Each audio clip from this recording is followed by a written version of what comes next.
This video is called The Battle at Little Bighorn, and it's an example of how Native Americans fought back against poor treatment. Before we begin, let's recap a little bit. We already learned some examples of how Native Americans were mistreated by the United States.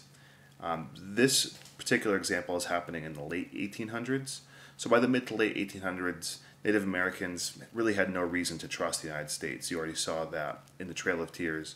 There were repeated promises and things that were made by the United States, and they broke a lot of those promises. So by the 1870s or so, Native Americans have basically stopped listening. Since the 1600s, the first Europeans and the later Americans have consistently lied, broke treaties, and mistreated Native Americans, which is pretty obvious. The remaining tribes that were left in the West were really unwilling to make deals, and some were willing to fight to the end. And the Sioux tribe that we're going to be learning about in this particular video is one of those tribes. One of the main reasons that the Battle at Little Bighorn happened is because of United States expansion. It's really, expansion and greed. Buffalo in the West is, or used to be at least, a species that was everywhere. You can see from the picture here, this is a photograph of a herd of buffalo. They would be all across the Great Plains. And buffalo hides become very valuable, so buffalo hunters, United States citizens, go out west and they can use guns to kill buffaloes very easily. They skin the buffaloes, sell the hides for money. This causes the buffalo population to decrease rapidly. It was in the millions before the United States started hunting buffalo, and they at one point get it down to like 60 buffalo total left in the world. So they almost make them extinct. The Native Americans used buffalo, their hides, their meat, and lots of different parts of the buffalo for their lifestyle. So without buffalo, Native Americans struggle to survive, and hunger is prevalent. So there really is no food for Native Americans to eat. Their traditional hunting lifestyle is over because of the buffalo, which causes Native American chiefs to have to move on to United States reservations and then become basically dependent on the United States government for food. Once reliant on the United States for survival, basically you already learned the United States doesn't treat Native Americans very well. So Indians that have to go onto reservations by choice because they can't support their families and their tribes basically live a life of poverty and of a life of hunger and poverty because the United States government doesn't provide for them the way they promised to. So that brings us to a person named Sitting Bull. He is a chief of the Lakota Sioux, and he is going to be one of the most famous and successful resistance fighters for Native Americans. He's raised a warrior, he's a fierce fighter and a leader, and despite the tough times and the lack of buffalo, he refuses to move onto a reservation. He unites the Plains tribes Indians, including the Cheyenne, the Sioux, and other tribes, together to resist moving onto reservations and to fight back against the United States government. So that brings us to the Great Sioux War. In 1876, the U.S. needs the lands where the Lakota Sioux live, big part of the Great Plains, for gold mining and to build railroads. And they order all Native Americans onto reservations. Many Native Americans, as I've already said, have voluntarily moved on the reservations because of a lack of food.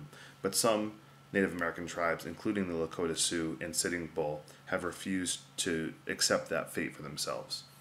So in 1876, they're all told to move on to reservations. But the Lakota Sioux and other bands of Plains tribes, led by Sitting Bull, resist and they fight back. And this period of time is known as the Great Sioux War. The war only lasts a couple of years, and it's really more of a series of skirmishes between the Native Americans and the United States Army. But it's a pretty bloody skirmishes for that period of time. The most famous of all of those skirmishes was called the Battle at Little Bighorn. It's also named Custer's Last Stand. Basically, Sitting Bull takes all of the tribes that are resisting together and he puts them in a large camp near the Little Bighorn River. And this is going to be a place where all the tribes can kind of help each other out, they can combine their food, and they can continue to resist and refuse to move on to a reservation. General Custer is the head of the United States Army Cavalry, and he sees the camp, and he's following his orders, and says, "Oh, we're supposed to get these Indians to move onto reservations." So he goes over to them and attacks them, not understanding how big little Bighorn camp was.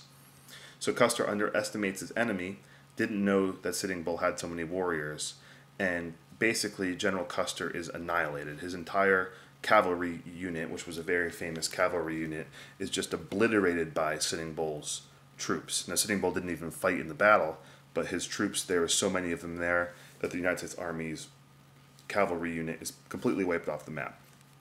Custer himself was even killed, and it was a very, very embarrassing defeat for the United States and a great victory for the Sioux tribe and the Native Americans who were still trying to resist being forced onto a reservation. This marks probably the greatest victory that Native Americans ever had against the United States.